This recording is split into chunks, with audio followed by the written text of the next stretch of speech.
You're listening to the Colts Blue Zone Podcast with Mike Chappell and Dave Griffiths. Inside and outside the Fox 59 CBS 4 podcast studio, welcome to another Colts Blue Zone podcast as training camp has arrived in central Indiana. The Colts have made one public practice out in Westfield at Grand Park. I was there. Our own Mike Chappell was there. He is back from his own off season, maybe a little procedure somewhere along the way, but we are certainly glad to have you available and back with us once again. Mike, how you feeling? Pretty good. Unlike a certain player we'll talk about, I am not on PUP. So, again, just leaving it hanging. It's not like I had a amputation. I just had a hip surgery, and I'm working my way back, but it's good to be back and back in the flow of things. Yep. You refer to a very specific Colts player that we'll probably be talking about more than just today, but certainly a good chunk of this podcast will be devoted to him.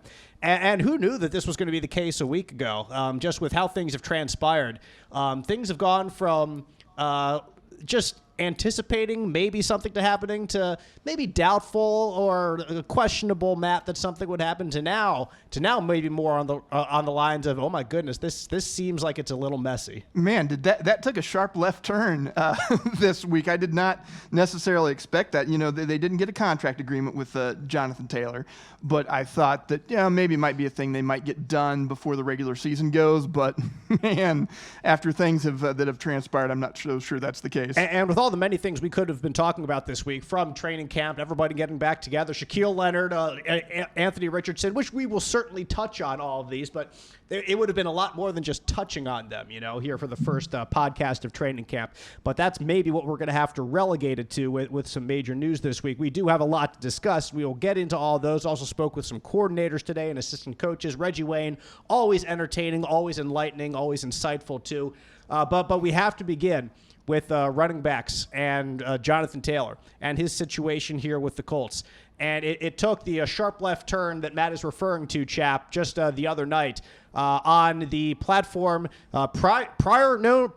previously known as Twitter or X, whatever you want to call it. I'm going to say Twitter. I'm going to say tweet. I'm going to keep saying that because that's the easiest thing. Everybody knows what I'm talking about. When Jim Irsay comes onto Twitter and tweets out, quote, NFL running back situation.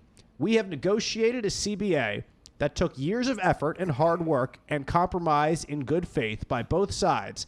To say now that a specific player category wants another negotiation after the fact is inappropriate. Some agents are selling bad faith, end quote. Chap, I got to ask you, when you saw this tweet for the first time, what was your reaction? Oh, my God. We sat around today in a quieter day in the press room, and you just shake your head and you think, why? You know what?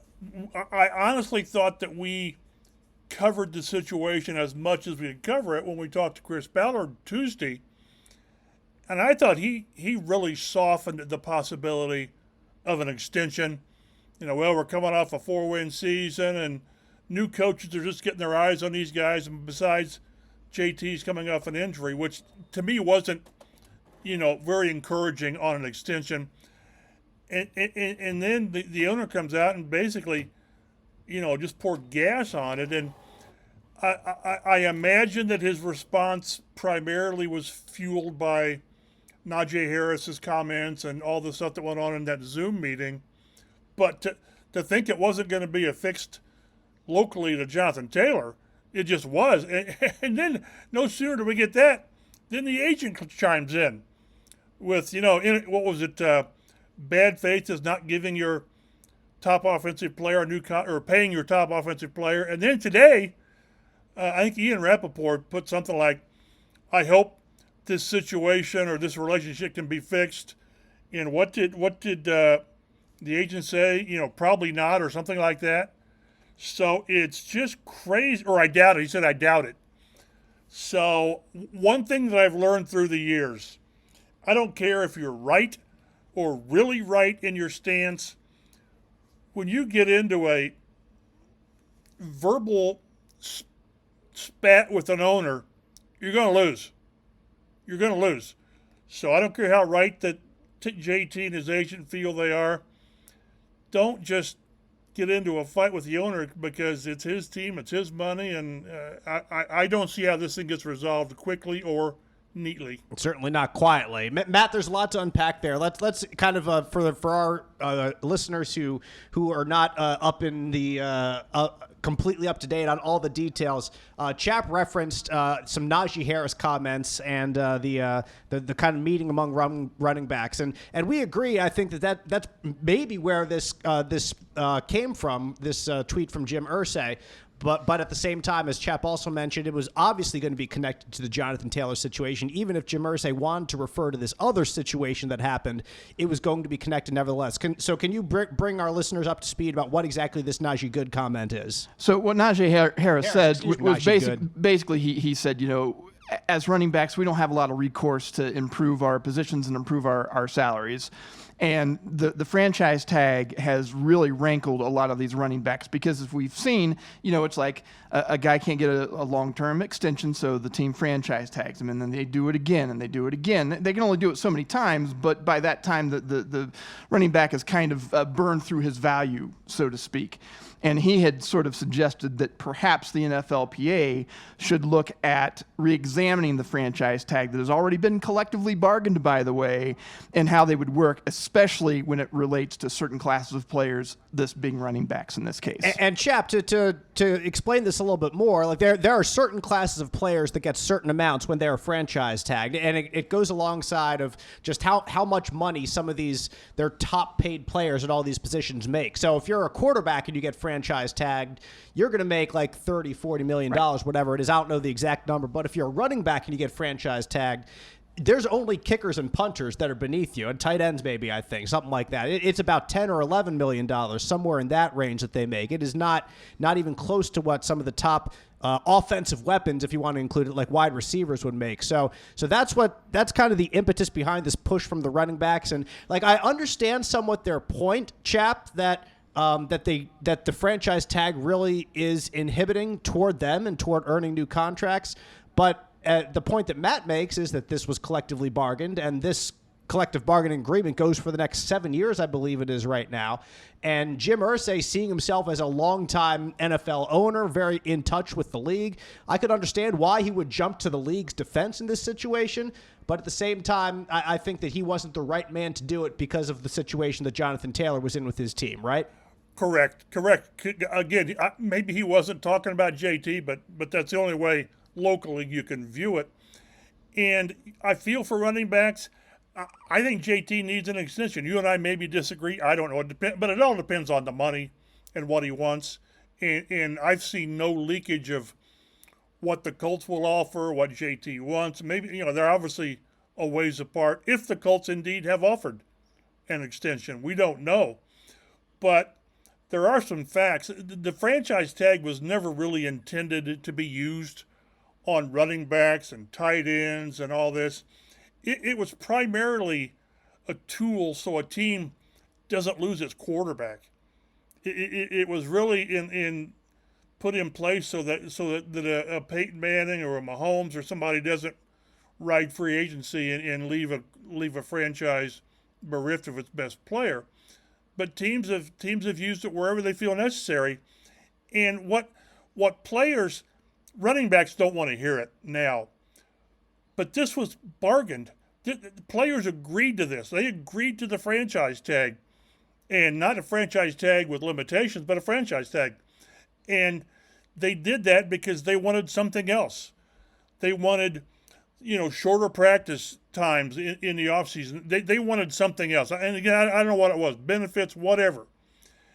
And it's very difficult to have the entire player, all the players in the league say, okay, we're going to look after him. We really want to pound home and fight for franchise tags when it's only going to impact a handful of players every year. The vast majority of players don't care about the franchise tag. They care about maybe shorter off seasons or whatever. So it's really, really a difficult situation. It's one that I can argue both ways. Again, I think JT deserves an extension if it makes sense. But I don't know what his leverage is. I'm not a big believer in coincidence. And the fact that the owner a week or two ago said JT is fully healthy and ready to go, and then he comes out on PUP, and he did not fail a physical. He didn't fail his physical. He's just not ready to practice yet. And that's, both things can be true. But let's say if I'm his agent, I say, okay, let's just play out the contract and go into the free agency next year. What makes them think they're going to get much of a deal in free agency next year? Because the market is not going to get any better. So it's a really difficult situation. At some point, somebody has to blink. The Colts are not going to blink, I don't think. So at some point, JT's got to practice. And we'll see how he approaches things. Hopefully, for him and the team, he comes out and he says, okay, I'll show you, and has a great season, and then we'll see. But this is really a strange time where 4 or 5 years ago, Gurley and Zeke and all these guys and McCaffrey were getting great extensions. Now you can hardly get a sniff. So it's just bad timing, but I don't see Taylor's leverage other than he's their best player in my mind. And he's the kind of player you need when you got a young quarterback. So this is really interesting. And it, like Matt said, it just took off. It went from 0 to 60 with a tweet. So we'll see where this goes. Yeah, whenever you get to look behind the scenes on what's really happening, then it appears to go from 0 to 60 for us, because I'm sure that there were some discussions, or lack thereof, behind the scenes that for the last couple months that Jonathan Taylor and his agents and the Colts were I'm sure were aware of some of the feelings that from both sides, but now we know, and so that's why you're right, Chap, and you're right, Matt, that for us this is a very immediate or a sudden development. And the fact, especially that Jim Irsay goes on the Pat McAfee show and says he's completely healthy. I mean, that's him posturing at the beginning, too. That's him saying, that's Jim Irsay, the team, tried to take a position and say that, yeah, he's healthy, he's ready to go, and put Jonathan Taylor out there in a spot where if he doesn't play, well, that's on him now, because I've said, well, I've told everyone that you're completely healthy, you're ready to go. So now it is like it's both sides going back and forth here, trying to get any type of, whether it's public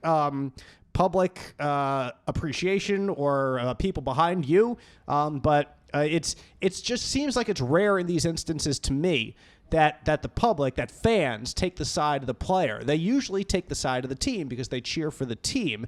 Like they're fans of the players too, but like it's so rare when fans would take the side of a player, and you view that as, well, he's making $4 million this year. He's a greedy guy. He wants more than whatever. I don't make that. Like, why is he being so greedy? It's somewhat ironic to me that they always take the side of the player instead of the billionaire owner at the same time, who's arguing for not paying here, there, or whatever it may be. So this is just like, it's a situation that brings a lot of different things to light. It's a complicated scenario between the two, and it doesn't seem like it's going to end anytime in the immediate future unless one of the two sides takes a big step toward the other. Well, yeah, somebody's going to have to, like you said, blink. And I don't think it'll probably be the Colts in this case. And then, like you said, for us behind, not knowing what's going on necessarily behind the scenes, the agent is advocating for his player, but you can't help but feel that there's some acrimony behind that. And that's why everybody's kind of sort of airing the laundry, the dirty laundry in public a little bit here. Yeah, I'm trying to give you all of our listeners a little bit of both sides too, because as Mike said, like, you can argue both sides of this. You can argue that the Colts really need Jonathan Taylor because he's probably their top offensive weapon, and you're trying to break in a new quarterback. You want a good running back by his side. Like, do you want your starting running back on week 1 to be Jonathan Taylor or Zach Moss? That goes without saying what the answer to that is. And I don't want to disrespect Zach Moss because he's been in the league for a while, but if you choose between the two, it's a no-brainer that you want him out there. Like, I think that you can get into a lot of discussions, which we have had here on this podcast, like who the better, like if it's better to have a stud wide receiver or a stud running back for a quarterback's development. Like, who would you rather have, Taylor or Pittman? We've discussed that here. I encourage you to go back to our archives and just go back, listen to some of these discussions we've had about the value of these players. We had them this offseason as we knew that these contracts were coming up, both of those guys on the last year of their rookie deals, Taylor and Pittman, and gave arguments for why both of them are valuable to this team, valuable to the direction of the franchise. So it's just everything coming to a head right now, and you can tell that there's a little bit of vitriol there. Well, the thing that makes it really difficult, I have always been a player's guy. Get what you can, because when the team's done with you, they'll dump you. They don't care. But what's hard to really argue here, either way, is you don't know what numbers we're talking about. How far apart are they? Does Taylor want the what was Nick Chubb, 3 years, 36.6 or whatever, or does he think he can get the 16.5 average that McCaffrey got? Well, you've just got to, and until you know the number, and we talked too. To me, it's not the years, it's not the size of the contract. It's the guaranteed money. That's all that matters. That's all it should matter to a player.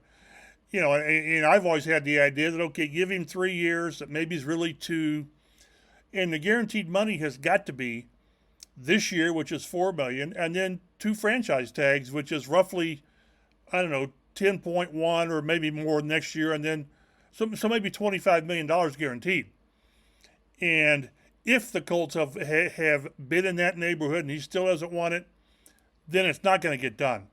They've got as we've always seen, Chris Ballard's got a point of where he's not going to cross. And it seems to be like with what Irsay's doing, unlike remember T.Y. Hilton when he pushed in a little bit more to get T.Y. re-signed, I don't get the impression that's going to be the case here. So until you know that the team is lowballing him, which I don't think they would, or the player wants to reset the market, which would be stupid, because that ain't going to happen. It's really hard to really come to JT's defense or chastise the team. But like you said, I just don't see where this thing goes. At the end of the day, JT has to play. At some point, since he passed his physical, he had the surgery in January, so we're that far removed from arthroscopic surgery. And, you know, I'm not downplaying that at all. But at some point, if he's not practicing, let's say this goes 2 more weeks and he's not practicing, then what does the team do? He's not on PUP. He's on PUP, so they could take him into the season and not activate him. So I don't know where it goes. I don't like the fact, as much as it's good copy for us, when you've got this rancor between an owner or anybody, a team and an agent, it's not good for the player. It is not good for negotiations. I don't see where, like you said, I don't see where this goes, but it'll keep us talking. And the next step, and I don't know when it's going to be, is when does JT talk? Generally, we don't get players on PUP. We have before. What's interesting, too, is this was similar to, remember when Shaq got his extension a couple years ago? Yes. He missed the first couple weeks of practice while this was going on, and then he signed his extension, and all of a sudden he's back practicing. And by the way, it's the same agent.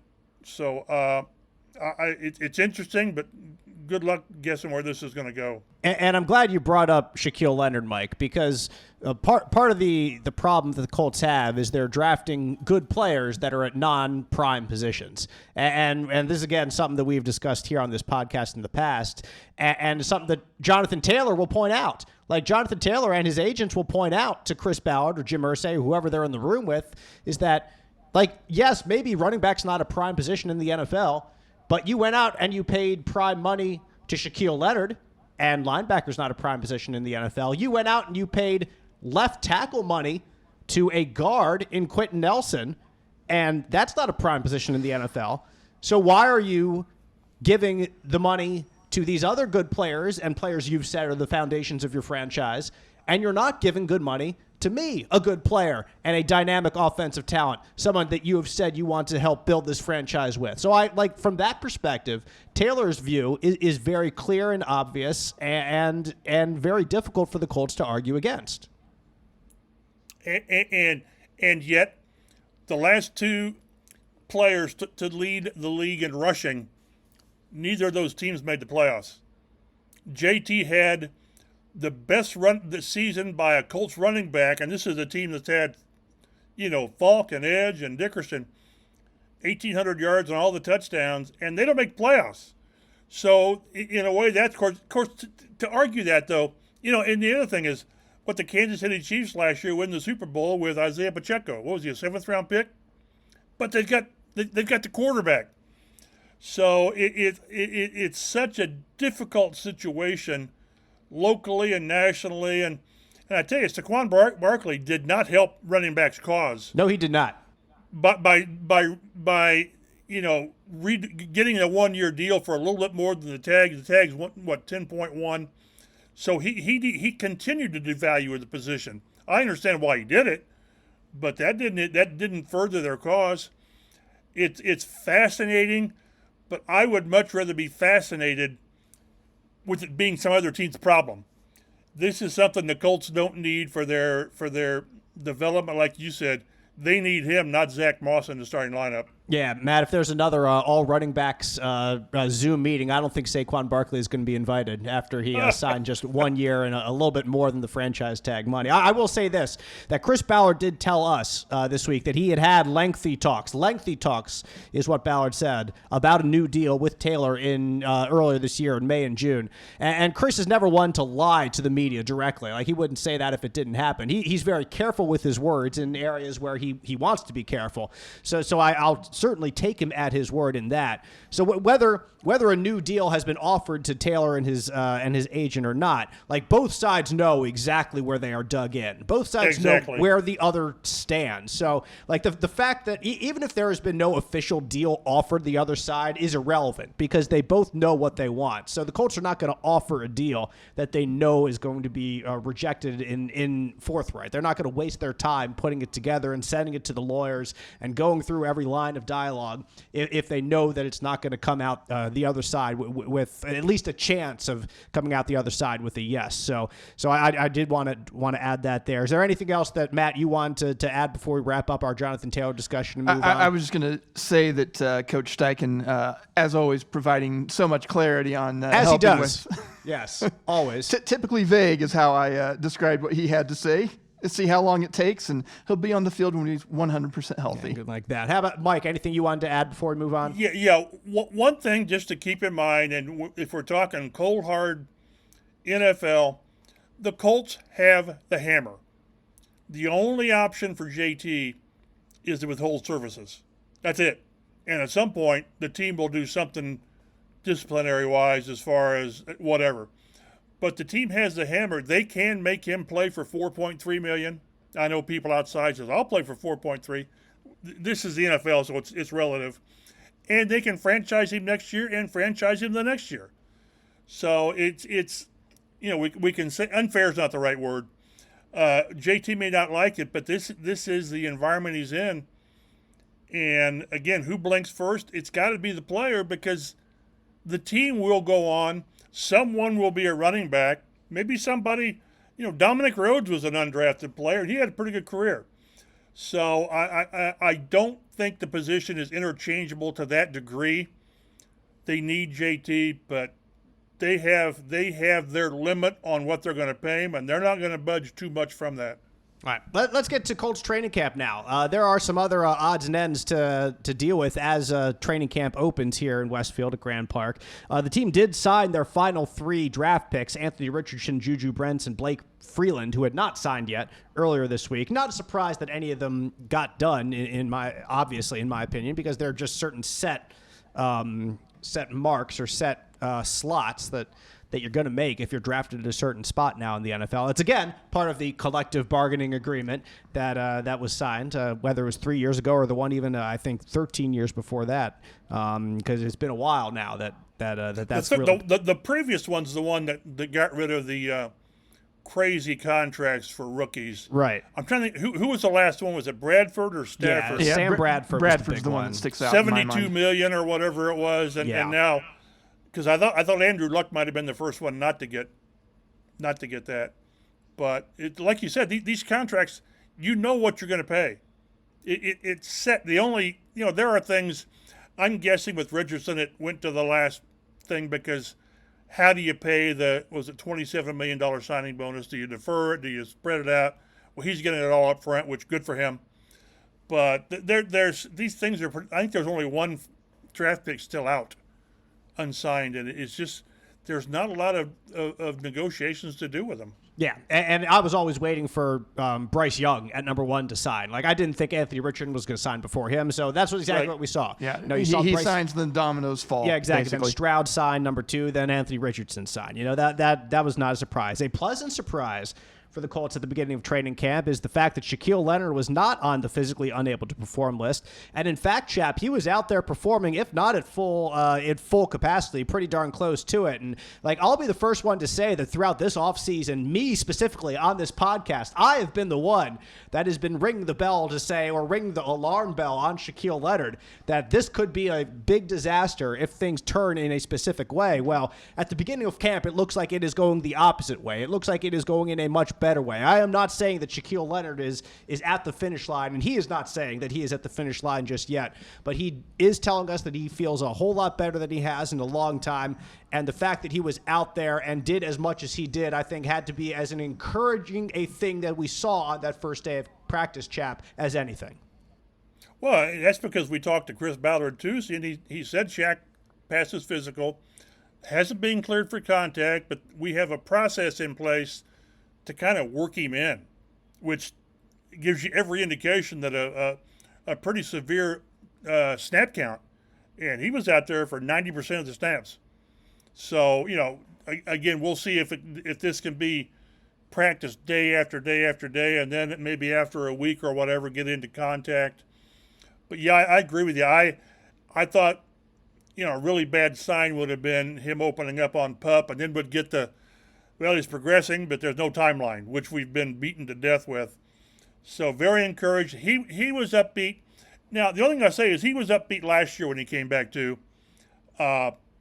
Maybe not to this level, but it's a positive sign. We'll see how positive it is, but they need him. They need him so bad.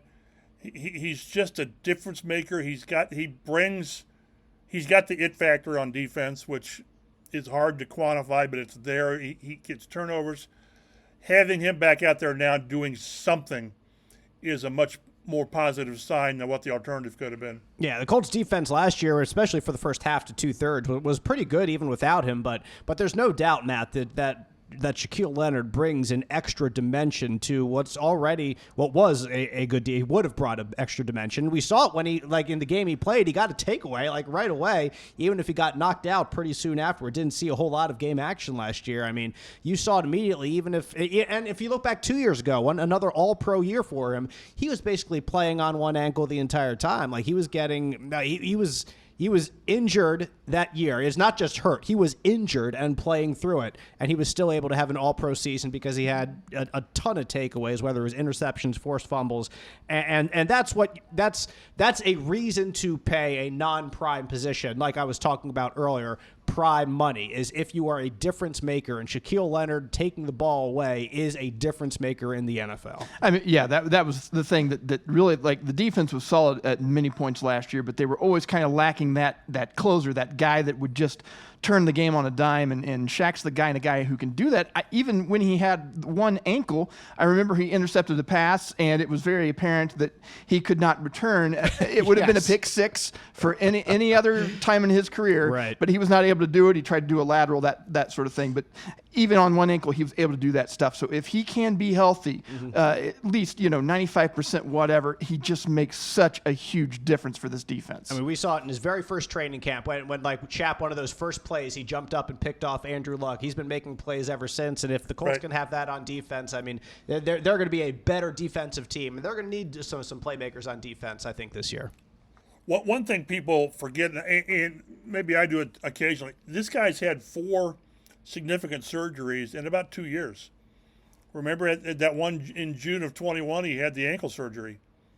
And then he's had the 2 back surgeries, and in between the back surgeries, he had surgery around his nose. Because remember, he got his nose splattered when he collided with Zaire Franklin. So it's been a tough go. And where you really see Shaq bare his soul, I guess, is when he says getting back on the field is his safe haven. It's when he can forget all the bad things and the adversity and this, that, and the other. And when he wasn't playing, he didn't have that. So, you hope that he gets back. How soon can he be that guy? I don't know. Will he ever be that guy? I don't know. We're talking nerve damage in his back. Hopefully, it's being cleared up. We won't know until we know that he's not back by how he's playing. But you pull for the guy. He can be a pain in the butt because he's always using motivational things that really he has to reach for. But if it works for him, fine. But there's no question they are a much better team with him than without him. So you got to pull for the guy. You just do. Mike Chappell, you wrote online that I was 6'3", and darn it, I'm 6'4". I'm going to go out this weekend. I'm going to like that. That's what it seems like. Little things that he. You just nod. He told us one time, a couple of years ago. He said, he said, I've got people, his wife and all. He said, we scour the internet. And I'm thinking, really? You spend so much time looking for bad things that are written about you, and a lot of times they aren't bad things. But that's how he perceives them, and it worked very well for Robert Mathis for all those years. It did. And if that's what gets Shaq going and gets him back to where he needs to be, good for him. It's just some of it is so contrived, but if it works for him, fine. Yeah. I keep thinking I was going to look up the episode number, but I can't remember. I keep thinking that he's driving to work just listening to the one podcast about timetables that we did just over and over and over again. That Dave Griffiths, man. Yeah. He maybe if he's back to 100%, Colts fans can thank me for providing the necessary juice for Shaquille Leonard. You were the burr in his butt, so good for you. I'd rather it be you than me. Yeah, exactly. All right. Hey, a couple players, other players did start off the season on physically unable to perform list, including Jonathan Taylor, who we mentioned earlier, but also Tyquan Lewis and Will Mallory are there rehabbing and could be elevated to the active roster soon, is what I think Chris Ballard or Shane Steichen said a little bit about both of them. Tyquan still rehabbing for his big injury last year, and it was another ACL, wasn't it? And then Will Mallory. I thought it may have been a patella. Yeah. It was. Yeah, you're right. Patella. And then Will Mallory as well, who came in at the beginning of rookie camp and got hurt here during the summer. So both of those guys on PUP for now, and maybe we will see them in the coming weeks. No practice for Juju Brents or Julian Blackmon either, both of them with hamstring injuries. Whenever I hear hamstring, Matt, I just get nervous because those are things that, like, you don't know with the soft tissue, and especially with cornerbacks, running backs, wide receivers, guys who run a lot. Like, you don't know how badly it's going to affect them, and you don't know how long it's going to last. It's such a tough balance to strike as to when somebody is able to return from a hamstring injury. I mean, I'd obviously rather have that than something serious like we mentioned with the patella, but at the same time, it's still like it's not that it's the easiest thing in the world to deal with for them or for trainers. So that's why they're on the bench right now. It's just one of those things that lingers, and when your job is running and sprinting, it's just it takes a while to get over them, and even when you're over them, sometimes they just kind of have a way of coming back too. And Chap, I'll add about those two guys. Like, both of them need to be on the field. Like, you need to see Julian Blackmon because he's playing a different position at strong safety this year that he has a little experience with, but not a ton. And you obviously need Juju Brents to be on the field because he's a rookie and there's seriously possibility that he's going to play a lot this year, right? Well, keep in mind that Brents has not been on the field yet. Right. He missed all the offseason work with that wrist injury, and wrist surgery he came back from, and we've all projected him to be a starter. And how nervous might you be if he misses another week and he's going to have maybe 3 or 4 weeks of practice, and then he's starting? So, and that's why I'm concerned about Will Mallory. He missed almost all of. I think he did his injury in rookie minicamp. So, is this going to force them to kind of look at either opening the season on PUP, which is the first 8 games, I think it is, or practice squad? So when you're a rookie, missed time is never, ever good. They need to get these guys back out there. But like you said, with these hamstrings, you better be darn sure he's ready, or then something that's going to be 2 or 3 weeks turns into 2 months. And in terms of their space on the roster, I mean, they could not be more opposite in terms of what they're fighting for. Because Will Mallory is trying to get into a jam-packed tight end room. Guys that you know are going to be on this roster on day one, whether it's Mo Alley Cox because of his blocking ability and knowledge of the scheme, along with Jelani Woods, a guy that you signed like Pharaoh Brown, also a guy like Drew Ogletree, who had a heck of a camp last year. He's trying to fight all those guys.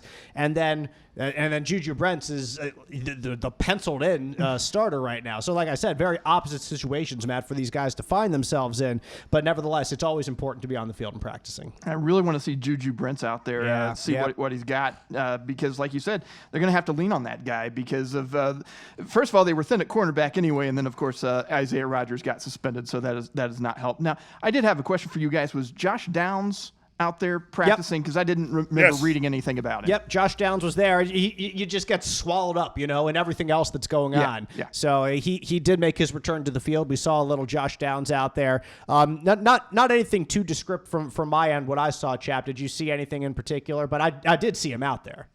Yes. Yeah, I didn't see any hesitancy or any serious pitch count or whatever. Yeah, so nothing dynamic, nothing terrible from him. I just wondered because I hadn't seen him out and hadn't read anything. So, which means he probably didn't pop anything during during training camp, which is fine. I just was wondering if he was out there. There was nothing really that was all that crazy for me from what I saw. There weren't any big plays, and that's also because they were doing a lot of red zone work.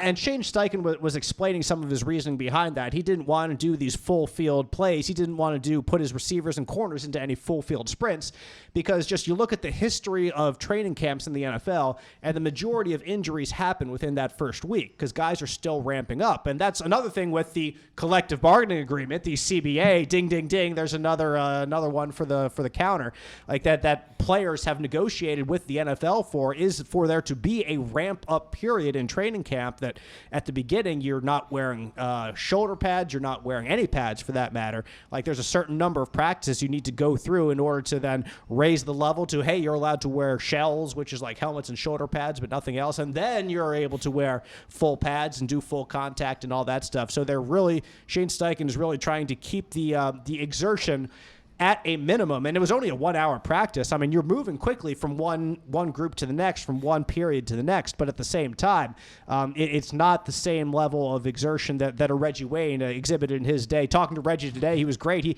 He says now it's country club out there right now is the type of training camp there is. So it's the Grand Park Country Club the players are going to right now, as opposed to what he had to deal with during his time at Rolls-Holman or Anderson or wherever he was during his time at training camp. So that's the impetus behind kind of the slow start or the slower start, and not big full field stuff for a guy like Josh Downs to be able to show some of his best abilities there. So we'll maybe see more from him later. Go ahead, Chap. Since we were talking on cornerbacks and Brents, they just signed a veteran cornerback, Chris Lamons. Just read the release here: 42 career games. The last 4 years with Kansas City, played 16 games last year. It looks like he might have been more of a special teams player, but Kansas City, Miami, New Orleans, Atlanta. So, if nothing else, you're at the point now with you need bodies in camp, and certainly at corner. It doesn't shock me at all that they signed a guy. I wouldn't mind if they signed a veteran offensive lineman. We'll get to there at some point maybe, but again, they're just adding depth. At least some experience at the position. Yeah, last year, 2022, played in all 16 regular season games, but only had 3 tackles, 2 of them solo. Right. So those are, I mean, so you don't see him out there a lot. He was a reserve there. You can be a reserve here, a body to bring in and to be able to take some reps. Got a ring, Flash. Yeah, right. Yeah. So, and they need the bodies to do it. Yep. So. Ain't nothing wrong with that ring. You know. Yeah, that's for right. Sure. So that's one position that is not a surprise to see someone added, as Chap said, maybe some offensive line help or depth in the future too. Let's see. The team also signed a familiar face since our last meeting here on the podcast. Al-Qadim Muhammad, defensive end, is back. He played with the Colts from 2018 to 21. His last year, he started all 17 games it was in 2021, but he left with Matt Eberflus after that season to join the Bears as a free agent. Things didn't work out for him in Chicago, so he's gone, and now he's back here adding depth to a crowded defensive end group. If you're looking for guys just to have some experience at D-end, like D-end was not an area that I would expect them to have signed somebody, but they bring in someone with familiarity with the area, with the team, I guess at least. Then yeah, you've got Al-Qadim Mohammed now returning to the Colts, and we'll see exactly how he fits himself in. All right, so that all of that brings us to quarterback. And 40 minutes in, we can mention the main guy. I know, right? Anthony Richardson and Gardner Minshew both look 100%. Both look ready to go. Both out at training camp, splitting reps. However, we will note, Chap, that on this first day, it looked like the first team was Gardner's, and then Anthony was very much relegated to a lot of second-team work. And talking to Shane Steichen after that practice, it was the same company line that he said throughout the whole offseason that they're going to work a rotation between those two guys. But it's very obvious, clear and obvious, that at the start of things, Gardner Minshew is the first in the rotation of the two that are playing with the first team. And they'll get out there and practice tomorrow, and Richardson will probably be out there first. Exactly. I think a team sort of gets amused by how we keep track of that early in camp. But, we're not the one that drafted this kid 4th overall. They did. And they did it for a reason. So I've said all along that what's going to tell us whether Richardson's got a realistic chance of the opener, was it September 10th, is how many, how does he handle first-team reps? At some point, you can't divvy this up every other day and all this. At some point, you've got to give the rookie the bulk of the reps. That's the only way he's going to get better, is working with the offensive line and Pittman and Pierce and whoever the running back is. But they'll tell us how he's progressing by the amount of first team reps he gets. And I won't be surprised when in the preseason opener, was it a Buffalo, that Minshew starts. I just think he does. But at some point, you sort of what was it? Was it 2 days ago where Frank Reich, they announced that Bryce Young was their starter, which I thought he did a month ago. I thought he already announced that. But we're not gonna get any kind of declaration from Shane Steichen anytime soon on who is start. It serves no purpose other than we want to know. But at some point, they will know internally. They will just know. I don't know when that is, in 2 weeks, 3 weeks, whatever. They have to know. They have to know who the guy is. And I've taken the stance that Anthony Richardson has to show that he's not ready. That he's not ready to do it, and it's obvious. Because if he's close to being ready, doggone it, go with the young kid and take your lumps and have him get better for next year. Yeah, close counts and horseshoes, hand grenades, and rookie quarterbacks. Quarterbacks. Yeah, get them out there. As long as it doesn't blow up on you like hand grenades. Right. No doubt about that. So pure baseline speculation. I'm leaning toward he doesn't start week 1. That's just what I'm leaning toward right now. And I don't know. Maybe it's because I want that to happen. No disrespect to Richardson, but I want it just so we can say that the streak of a Colts quarterback starts week 1 can last one more year. Like I just want that selfishly for myself, so we could have Gardner this year and then Anthony next year. 9 years it would be. It would be 9. It's already going to be 8 for sure, depending on who gets out there week 1 this year. Right. But I would not wish that both of them to be hurt or something, and Sam gets this week, and then it pushes it to one more year. We'll take just one more year. We'll keep it at 9 in single digits. I'm fine with that. But that's how I'm leaning right now. Chap, I know it's certainly. Like this is an interesting discussion because it's in terms of a feeling that we have, and there's going to be a lot that's decided between now and week 1. So the Colts haven't even made their decision yet. But do you feel anything right now to say that that you have an inkling one way or the other what you think will happen over these next 6 or 7 weeks before that first kickoff? Not really. I mean, other than like I said, if he's close and again, as long as he can handle position, he's not putting his team at risk or himself at risk because he doesn't know blocking schemes and how to make the adjustments, then I don't know why you don't start him. Does it matter? Again, and I've argued this on this podcast before, there's no doubt in my mind you're better off record-wise by starting Minshew. I mean, the early part of the schedule is winnable. It just is. And he's going to have a better chance of making fewer mistakes, I guess, and having you get off to a good start. But is it going to matter if you go 5-12 or, I don't know, 7-10? The 17 games messes my math up. But again, if the rookie's ready, you play him. Because once this season, and I've argued this before, once this season gets going, once you get into September 10th and move on, I don't know how you prepare that rookie to take that last step. He can't get a lot of reps in practice because you practice like 3 times each week.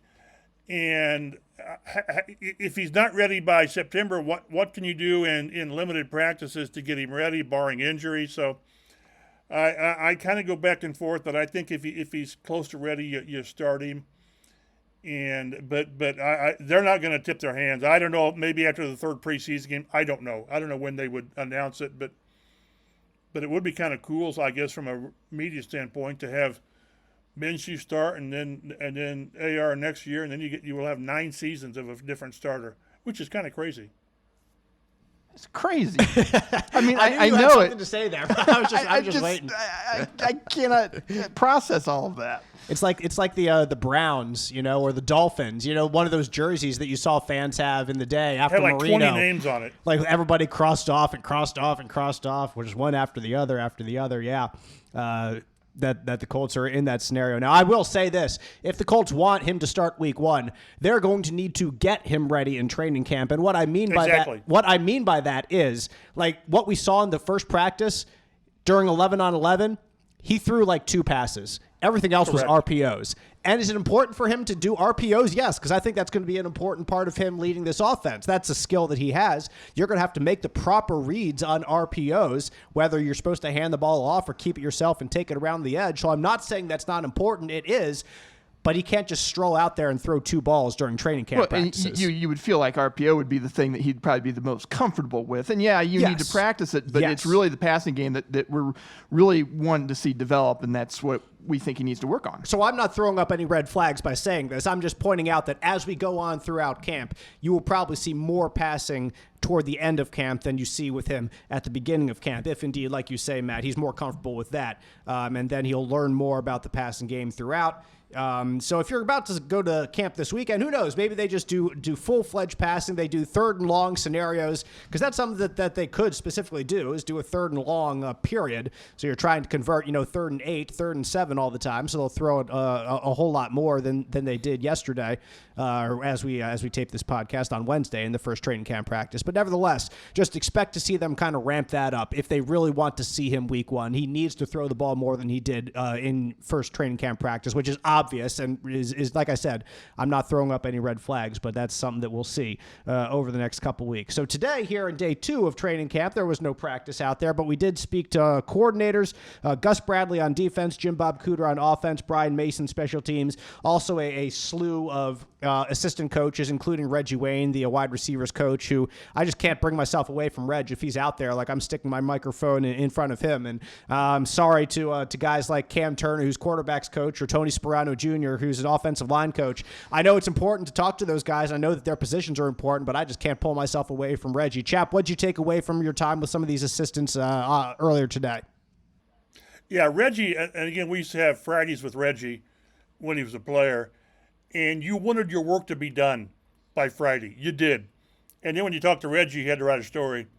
If you talk to Reggie for any length of time and you don't come away with 2 or 3 stories, then what? You're in the long run, the wrong business.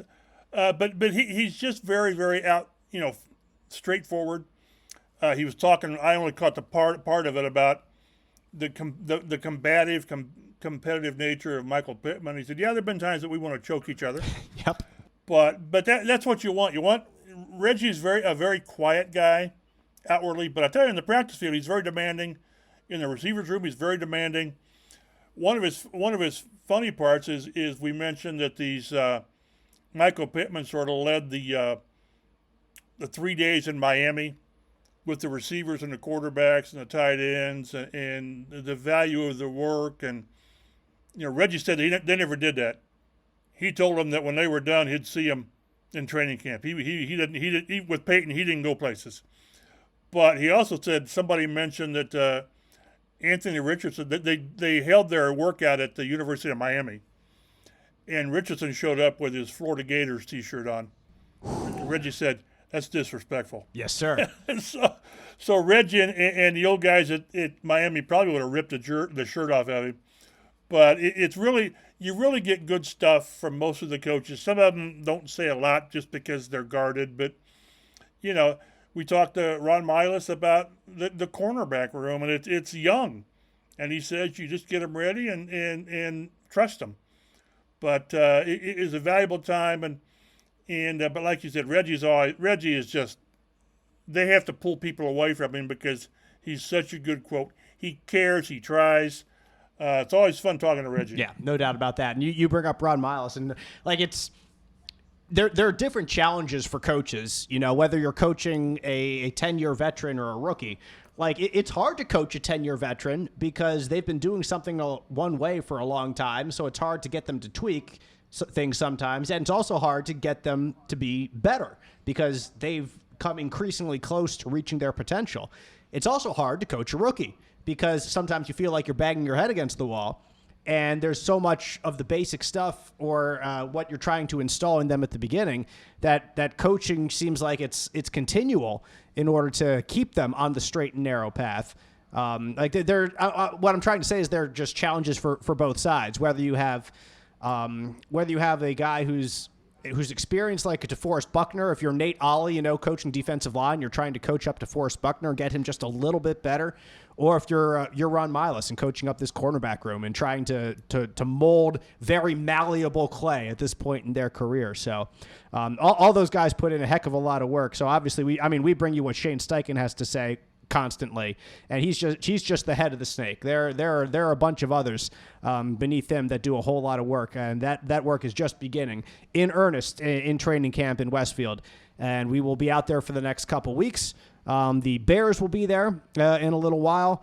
Jim Irsay will always talk once during training camp, so I'm sure that will be a very interesting discussion that we have with him. We're supposed to get Jimmy on Saturday. There we go for the evening practice, and if he fields 6 questions, because he tends to ramble, 4 will be JT related. They should be. He's the one that, he stirred the pot, but it's always good because he's sort of, I would love to see Chris Ballard's reactions sometimes when he reads his social responses. But that's what makes Jim Irsay, and we'll get our chance to, listen to him on Saturday evening, apparently. So, next week's Colts Blue Zone podcast, must listen, is what Mike Chappell is saying. We eagerly anticipate what the owner of the Colts had to say. For Matt Adams at Statomatty, Mike Chappell at mchappell51, I'm Dave Griffiths at DaveG_sports. You can follow all of Mike's work online, fox59.com, cbs4indy.com. Certainly encourage you to subscribe to us here on the Colts Blue Zone podcast. Get us delivered to your podcast listening device as soon as we drop every week, as well as we are available on Twitter at Colts Blue Zone as well. So we'll see you next week right here on the Colts Blue Zone podcast.